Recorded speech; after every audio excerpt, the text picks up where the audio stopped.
Okay, sa mga umiinom ng amlodipine, papanoorin nyo to para sa high blood. Linya natin to bilang internist at cardiologist. Marami nagtatanong sa akin. So, paano dapat ang tamang pag-inom? Sino dapat uminom? Favorite kong gamot ito. At sino yung bawal uminom? Diba? Pero lagi ko nga sinasabi, payo lang yun sa akin. Diba? Ang pinaka-final decision ang doktor ninyo. Siya magdi-decide. Kung gusto niya amlodipine, losartan, metoprolol, at kung ano pa man, siya magdi-decide. Pero sa akin, marami kayong matututunan ng paano siya ginagamit. Kung nabigyan kayo ng amlodipine, kasama siya sa group ng calcium channel blockers. Okay? Calcium channel blockers, ginagawa niya, pinapabuka yung mga arteries, yung mga ugat. Pero sa losartan, binubuka din. Ang ending nila, kadalasan may pin sa dulo. Amlodipine, felodipine, isradipine, nicardipine, nifedipine. Lahat may pin, meron pang lasidipine. Maganda siya sa mataas na blood pressure. Yan ang maganda siya. Kung merong mga sakit sa dibdib, sakit sa puso, bara sa ugat, pwede siya. Mahina puso, irregular heartbeat. Yan. Pag irregular heartbeat po, pwede rin siya. At sa mga sakit na kumikipot, yung mga ugat, pwede rin siya. Okay? Kailan siya ginagamit? Katulad nito, yan po ang generic. Ang gusto ko rin sa amlodipine, may generic po siya. So, ibig sabihin ng generic, mura. Mabibili nyo, actually, pag maramihan, baka 2 piso, 3 piso lang. Nakakababa ng blood pressure, pampaganda ng daloy ng dugo, pati sa puso. Yan, no? Kung sumasakit ng dibdib, pwede ito. Pinaparelax niya ang puso. Mas hindi napapagod. Dumadami oxygen supply sa puso. Yan, no? Dinadilate niya. Pati yung mga arteries natin sa katawan, binubuka niya. Kaya yung blood pressure nyo, kung 160, inom kayo nito, bababa na yon. Maganda po to. Mabilis bumaba. At isa pang gusto ko sa amlodipine, mahaba yung half-life. Yun ay naaral namin. Ibig sabihin, pag ininom mo yung tableta, almost 35 hours, may epekto pa. So, 1 day, 1.5 day, may epekto pa yung amlodipine mo. Hindi tulad ng ibang mga gamot na short lang. Mga captopril, losartan, kailangan 3 times a day pa. O yung iba, diba? Merong mga iba, short lang ang epekto. Ito mahaba. Kaya kahit makalimutan mo sa araw, may epekto pa. Malakas siya. Ano advantage niya? Konti lang ang side effect niya. Okay? Hindi ka manghihina, walang problema. Hindi ka mag-groggy, hindi malalasing. Yung iba kasi medyo nakakaantok eh. Pwede sa may hika. Pag may hika kasi medyo bawal yung mga olol. Metoprolol, propranolol, medyo bawal. Pwede sa may masakit ang dibdib, wala rin problema. May bara-bara yung ugat, maganda pa rin siya. At ito, favorite. Ayan, sa mga nakikinig, kamusta sa mga lalaki? Favorite to ng kalalakihang gamot, amlodipine. Dahil malakas pa sa sex, walang problema. Ibig sabihin, hindi masisira ang sex life nyo. Diba? Kaya maraming tao ayaw uminom ng mga olol, mga metoprolol, propranolol. Sasabihin nila, Dok, baka masira sex life ko eh. Pero anyway, sa tingin ko kung makakahina man siya, konti lang naman. Baka it's all in the mind. Pero ito, walang problema yan.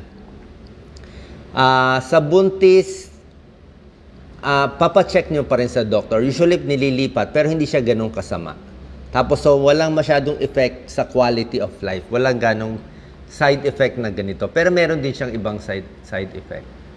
So, ano ba mas maganda? Amlodipine o losartan? Na-discuss ko to, di ba? Ano ba mas maganda? Last time, pinag-usapan ko yung losartan. Check nyo yung video ko. Pinakita ko ang losartan, ARB siya, angiotensin receptor blocker. Nagpakita ko na isang malaking trial last time sa losartan. Yung life trial, lumabas na ang losartan, nakakababa ng blood pressure, at nakakatulong sa mga malaking puso. Yung kumakapal yung puso, yung may heart failure, mahina ang puso, maganda siya. At nakaka-prevent siya ng diabetes.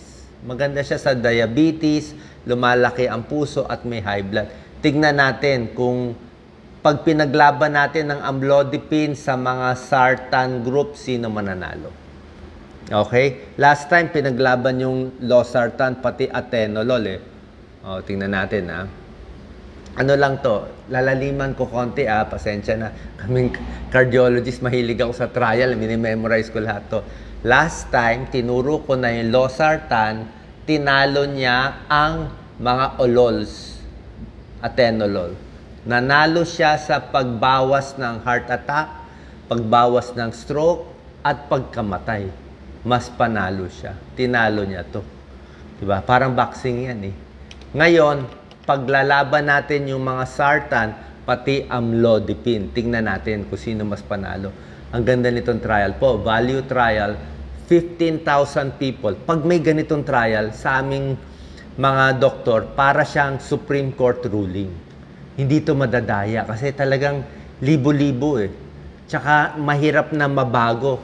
15,000 patients, finalo up, 4 years, 5 years, talagang massive study, worldwide pa yan eh. Kaya kung ano man resulta, halos ganun lagi ang result.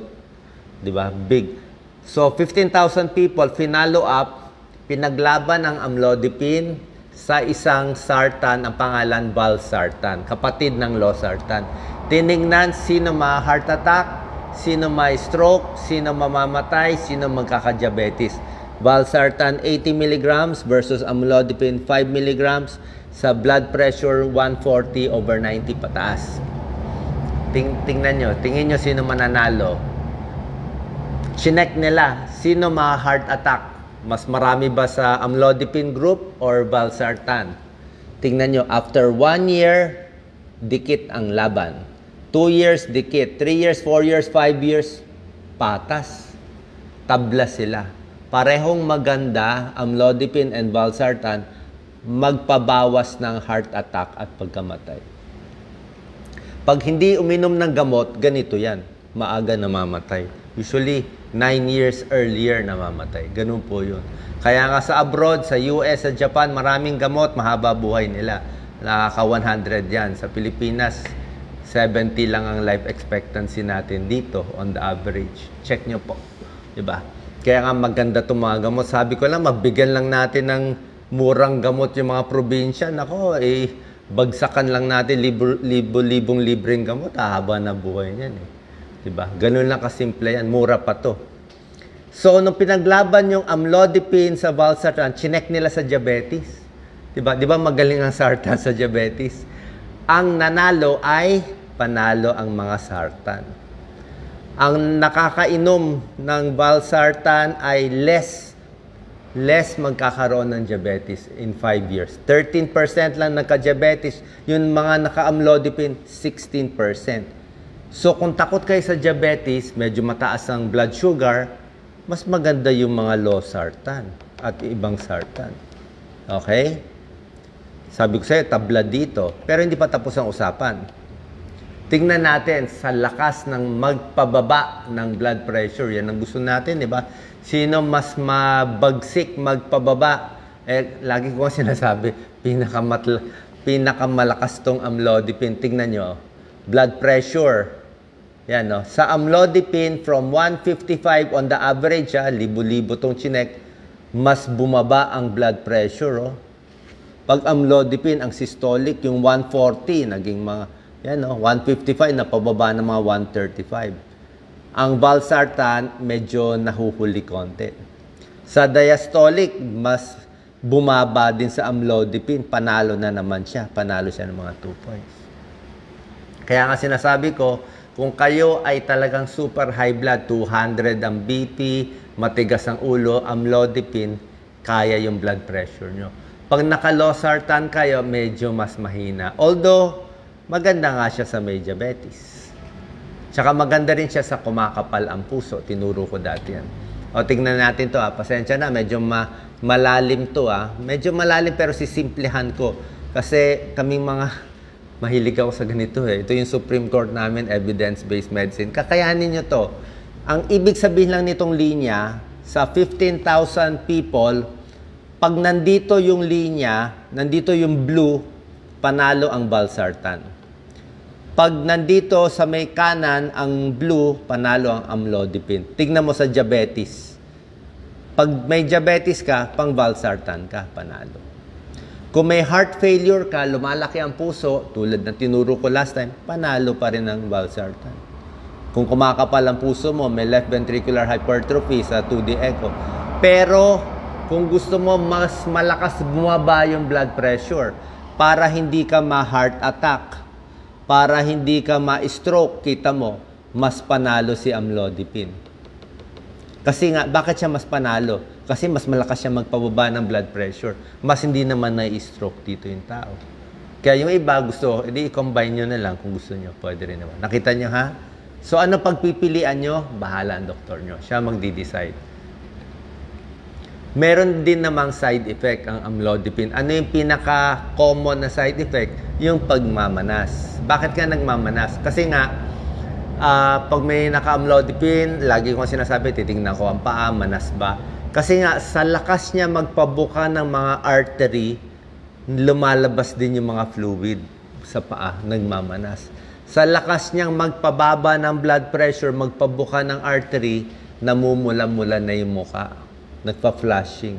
Sa lakas niya magpababa ng blood pressure, bumabagsak naman masyado, hypotension, bagsak BP. Nahihilo, meron nagda-drowsy, meron nagra-rash.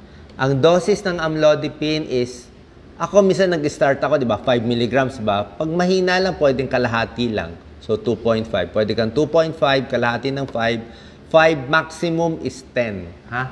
10 milligram ang highest dose ninyo. Huwag nyo na dagdagan. Bawal po. Ha? Sabihin mo, gusto mo 15, bawal po. Overdose yun. 10 milligrams, malakas na yan. Pag hindi pa nakuha sa 10, dadagdagan ng ibang gamot. Pinapakita ko lang dito, pag ang dosis mo mababa, 2.5, konti lang ang manas, 1.8%. Pag ang dosis mo 5 milligrams, 3% may manas. Pag 10 milligrams, 10% may manas. Kaya pag may nagmamanas, sabihin ko, bawasan na lang yung dose. I-5 na lang, i-half, dagdagan na lang ng iba. Pwedeng dagdagan ng losartan, pwedeng dagdagan ng pampaihi, meron din kami ibang combination. Okay? Ito yung binibigay usually. Yan, ito.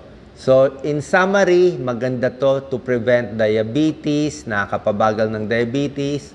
Sa makapal ang puso, maganda mga sartan. Pero pagdating sa lakas ng magpababa at wala ganong side effect, ang side effect lang niya yung manas. Mas maganda to.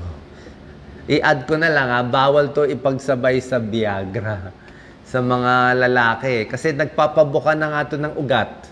Sasabayan mo pa ng Viagra na nagpapabuka, baka sumobra buka yung mga ugat. Okay? So ending natin, consult your doctor. Sana po nakatulong tong video natin para sa inyo. May questions, Doc Lisa? Yes. Pwede daw ba? Yung iba daw kasi, combination, may losartan plus amlodipine. Pwede naman, pero dapat naman isang gamot lang kuha na. Oo. Pag ako, pwede na isa. Dapat kung mataas ka, kuha na sa isa. Kasi pag ko-combine nyo siya, merong mga nabibili, may nagtanong kanina, Doc, yung doktor ko, binigay niya sa akin combined. Di ba? Mayroong mga combined. Tatawa si Doc. Okay lang naman mag-combine kung gusto nyo. Pwede naman. Sabi ko, sundin nyo, doktor nyo. Pero kung gusto nyo, mura. Sa mga walang pera, takot sa rising prices ngayon, mas mura ang generic na solo nito. Di ba? 5 pesos lang yan. Ito, mga 4 pesos lang. Solo lang nito. Pag generic nito, 5 pesos, baka 10 pesos ka lang. Pag kinombine yan, imbis na 10 pesos, baka 30 pesos ang halaga ng gamot. Presyo lang ang kalaban. Yun lang. Yung iba lang, pareho ba ng Basalat ang amlodipine? Brand siya. Maraming brand to. Basalat, Norvas ang pinakasikat na brand dati. Pero ngayon, sa akin okay na yung generic. Kung may pera kayo, gusto nyo branded, walang problema. Gusto nyo ng hamburger sa hotel, walang problema. Kung gusto nyo hamburger sa Jollibee o sa McDo na mas generic, okay na rin yun. Mabubusog na rin kayo. Pareho lang ba? Sa akin, pwede na to. Lalo na kung kulang ang pera nyo, araw-arawin nyo, mas okay na to. Pero tinuturo ko sa inyo, kung makukuha ng pampapayat, bawas alat, okay din yon. Kung kaya nyo. Pero kung tumatanda na tayo, may lahi tayo ng high blood, malakas po to. Tulog ang blood pressure dito. Ito talaga malakas. Less heart attack, less stroke dito. Diba? So, ang doktor na magdi-decide. Yes, Doc Lisa? Yes. Turuan mo sila. Alin Turuan. yung generic, alin yung brand, na ang gamot nila ay dalawa ang pangalan. Okay. Hawakan mo, Doc Lisa. Yes, dalawa yan. Isang generic para marinig din yung boses mo. Ito, generic to. Generic to lahat. So, wala ko ina-advertise. Generic yan. Oh, ito maraming pangalan. May Basalat. I-check nyo. Pag nakabilog yan, oh, nakasulat yan ng doktor, ito yung generic. Pagdating nyo sa Mercury o sa Watsons, pwede nyo naman i-shift. Sabi mo, mahal yung brand na binigay. Palitan natin mas mura. Ito, may Cozar, may iba. O, pwede nyo palitan ng mas mura. Ito, marami ding brand. May Neo Black, may Betalock, mas mahal. O, so, okay lang sa akin. Basta pag walang pera, doon tayo sa generic. Okay na po yan. Hahaba na buhay nyo dyan. Sure na tayo. Pero kung mayaman-yaman kayo, gusto nyo branded na gamot, pwede rin naman. Nasa sa inyo naman po. Pareho ba ang nifedipine sa amlodipine? Malayo. Hindi. Pareho siya. Pareho siyang calcium channel blocker. Pareho ang epekto. Kaya lang ang nifedipine, ang problema, luma na yun, di ba? Nung nasa medical school pa ako, kailangan mo inumin 3 times a day. Tsaka, mga 8 hours lang epekto, biglang bababa yung blood pressure. Ito mas maganda, mas swabe. Luma yun, iPhone 1 yun. Ito, iPhone 10 na. Okay? So, yun lang po. Final question, Doc Lisa? Okay din. Nabanggit mo na, Doc Willie, yung losartan. So, sa mga nagtatanong po ng losartan, i-search po natin. Yes, Ginawa video pa tayo. lang ni Doc Willie losartan na Yes. video. Short na lang, mataas ang blood pressure mo, mas gusto ko to. Lalo na sa matatanda, alam mo, minsan nagsisisi ako minsan sa ilang patient na may konting manas, tatanggalin mo to, tapos na-stroke. Yung ganun ba? Kasi minsan nagalit ka, nainitan ka, napawisan, uminit ang ulo, biglang tataas yung blood pressure. Dito kasi mas controlled siya eh. Nakita mo naman sa trial, mas hindi na-stroke. Kaya yung iba takot sa manas, malilipat mo dito sa mas mahina. 'Di ba? Pero pag dito naman mas mahina, baka wala naman ngang manas. Ang problema nga, may other benefits, kaya nga timplahan. Tinitimpla. Minsan kino-combine, pwede rin 'yon. Pero ako kung makukuha ng isa, mas madali sa pasyente isa. Alam niyo naman yung mga Pilipino, makakalimutin isang gamot, nakakalimot na, gagawin pang dalawa. And lastly, pag nakalimutan nyo yung gamot nyo today, tomorrow, wag mong doblehin to. Kasi ang maximum niya 10 lang. Hindi mo pwede i-doble. Maximum nito 100 mg. Walang doblehan. Kasi pag dinoble mo, baka ma-overdose ka. Okay? Sana nakatulong tong video. Mura lang yan. Pa-check tayo sa doktor nyo. Sure tayo, makakahaba yan ng buhay ninyo. God bless po.